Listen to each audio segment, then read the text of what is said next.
Good morning class.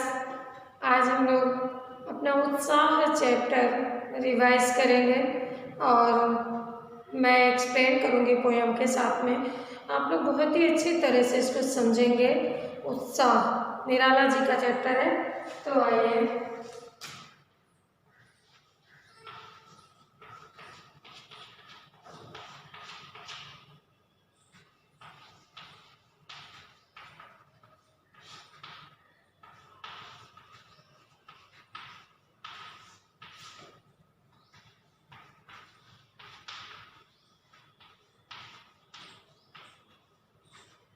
उत्साह इसके कवि हैं सूर्यकांत त्रिपाठी निराला जी।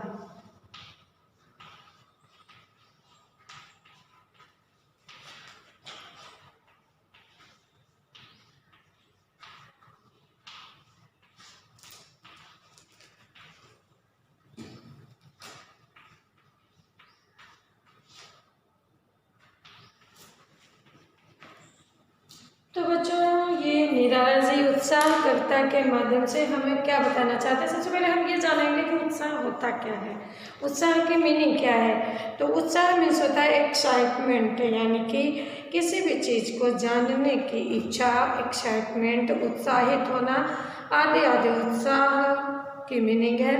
तो आइए देखते हैं क्या बताया है निराला जी ने। बादल गरजो, बादल गरजो, बादलों से वो गरजने के लिए कहते हैं।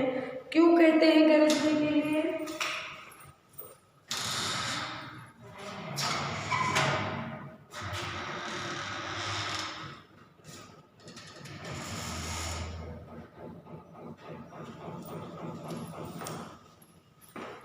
तो बच्चों, बादलों से गरजने के लिए क्यों कहा गया है? बादलों को रिमझिम बरसने या फुहार टपकाने के लिए क्यों नहीं कहा गया? गरजने के लिए ही क्यों कहा गया?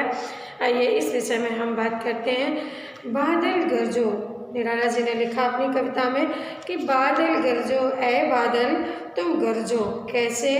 घेर घेर घोर गगन, धड़ाधड़ ओ, पूरी धरती को घेर लो, घनघोर बादलों से भर के धड़ धड़ करके गरजो।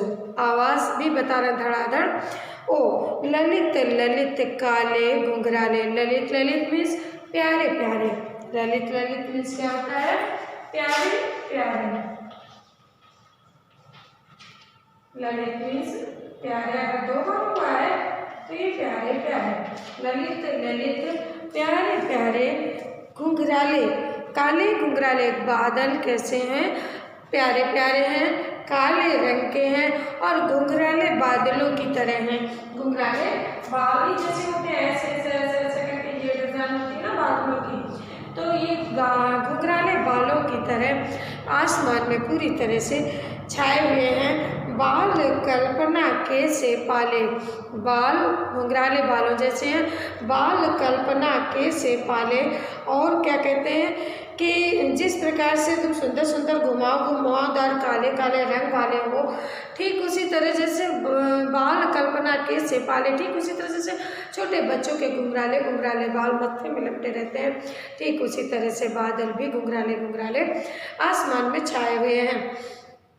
विद्युत छवि उर्मे, विद्युत छवि बिजली भी कड़कती है। उर्मे से हृदय में, बादलों के हृदय के बीच में, यानी बादलों के बीच बीच में जब बारिश होने वाली होती है तो बिजली भी चमकती है। कवि नवजीवन वाले, और जब बादल गरजते हैं, बिजली चमकती है तो क्या होता है? फुहारें गिरने लगती, बारिश गिरने लगती है, बरसात होने लगती है, तो नवजीवन मिलता है किसको? पौधों को, पादप जगत को, जीव जंतुओं को, जानवरों को, पेड़ पौधों को, मनुष्यों को, सबको नया जीवन मिलता है।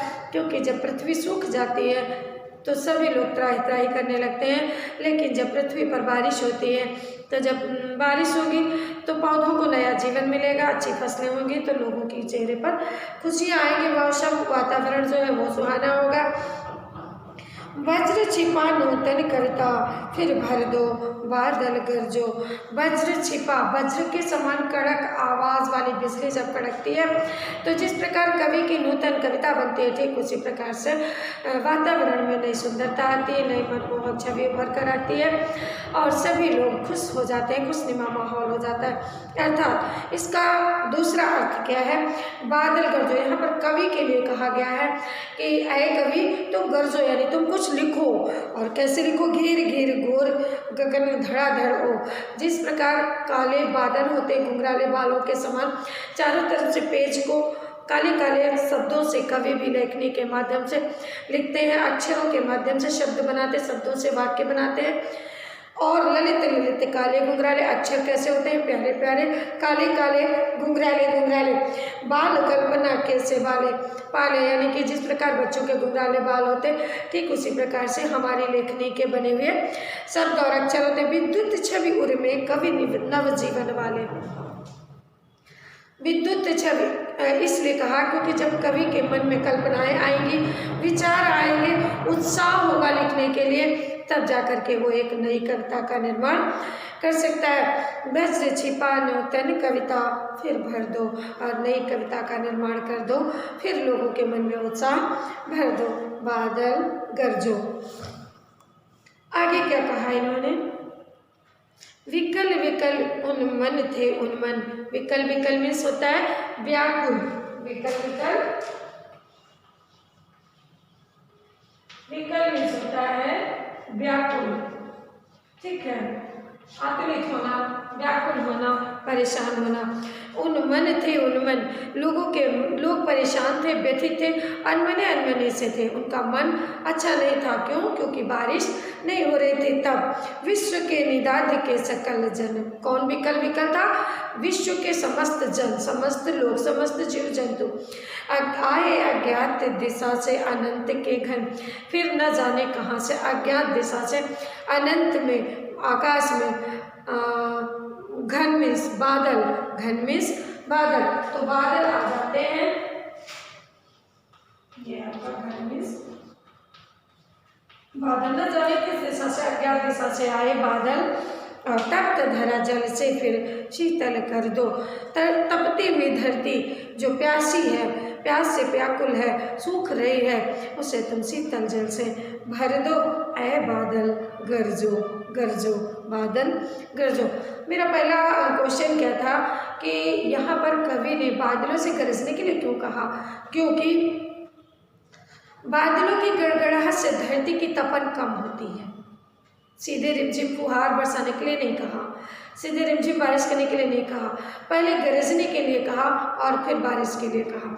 तो गरजेंगे तो धरती की तपन कम होगी, अर्थात गर्जना से लोगों के मन में भय उत्पन्न होता है, और जब भय उत्पन्न होता है तो वो किसी को डरा नहीं सकते। जो स्वयं डरा हुआ है वो किसी को क्या डराएगा।